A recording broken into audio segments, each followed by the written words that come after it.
Historia de la partida doble. La partida doble tiene sus principios a finales del siglo XV en la península itálica, cuando Fray Luca Pacioli publicó su libro Todo sobre aritmética, geometría y proporcionalidades, aunque no se le atribuye como su invento, ya que existen registros de prácticas similares en civilizaciones mucho más antiguas como la mesopotámica y la egipcia. Fue él quien recopiló toda esta información en su libro, la publicó y popularizó su uso entre los comerciantes y contadores de aquella época.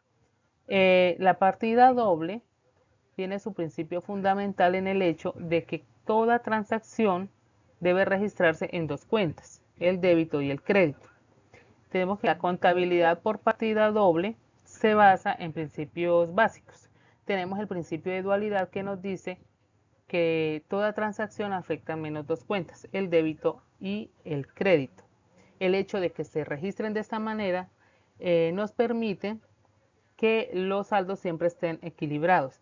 Tenemos el principio de contabilidad completa, nos dice que la doble entrada garantiza que todos los movimientos se registren y que podamos tener documentado el origen de los fondos y el destino de dichos fondos, el origen que vendría siendo el débito y el destino que vendría siendo el crédito.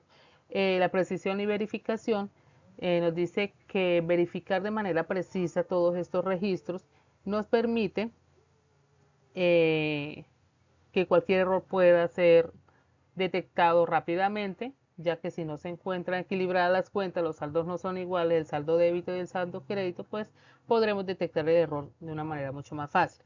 Tenemos el fundamento de la información financiera que nos dice que la coherencia y confiabilidad en el registro de partida doble nos permite que todos los estados financieros sean mucho más confiables.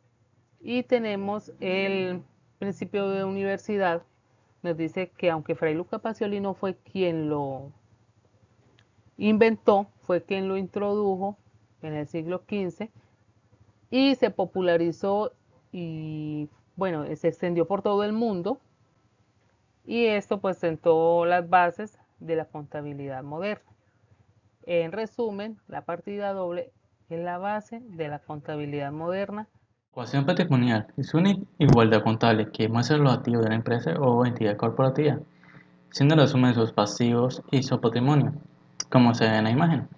Activo igual a pasivo más patrimonio. Los activos son todos los recursos que tiene o posee la empresa, siendo efectivo, dinero, cuentas por cobrar, inventarios, propiedades y mucho más. Los pasivos son las deudas y obligaciones que tiene la empresa o entidad corporativa, como son las cuentas por pagar, préstamos, hipotecas y mucho más.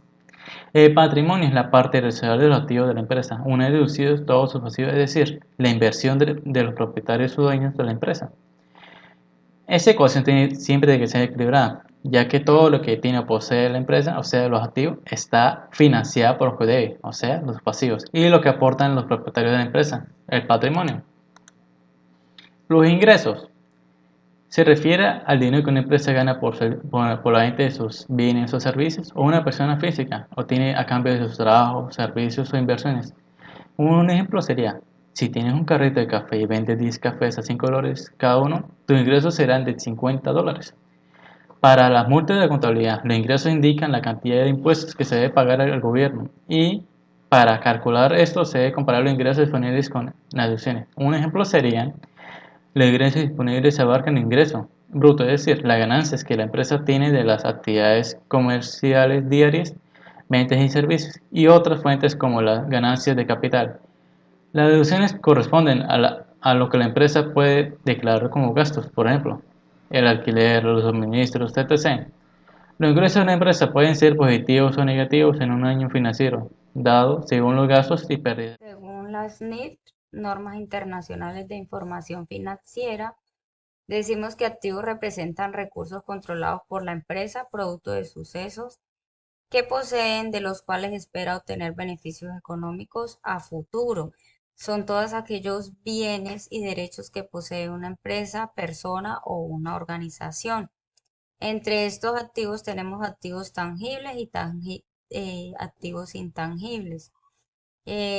pues según la normatividad nos dice que hay activos corrientes en los cuales pues se espera que en menos de un año ellos ya pues aporten sus ganancias a la empresa o se pueda uno como beneficiar de ellos. Y los activos no corrientes, ya esperamos nosotros ganancias o beneficios de ellos a largo plazo. Como ejemplo de activos tenemos los terrenos, la maquinaria, los automóviles, tenemos las oficinas, los edificios, apartamentos, bueno, todas las cuentas por cobrar, los dineros que hay en los bancos. Eh, Nos dicen los pasivos, entonces como pasivo se dice que es toda obligación presente de la empresa, surgida a través de raíz de sucesos pasados al vencimiento de la cual y para cancelarla. La entidad se desprende de recursos que incorporan beneficios económicos. Entonces, ejemplos como pasivos tenemos los impuestos que debemos de cancelar, todo aquel personal, eh, los salarios del personal, las obligaciones que tenemos con los bancos y con otras entidades. Sobre patrimonio, entonces, pues ya el patrimonio es la parte residual de los activos, de una vez deducidos todos sus pasivos. Comprende el valor de los recursos públicos representados en bienes y derechos, deducidas como las obligaciones que tiene ya la empresa para cumplir con las funciones de, pues como de cometido estatal. Entonces, como ejemplo, pues ya haciendo una deducción de activos menos los pasivos, entonces ya podemos contar con cuál es el patrimonio de la empresa.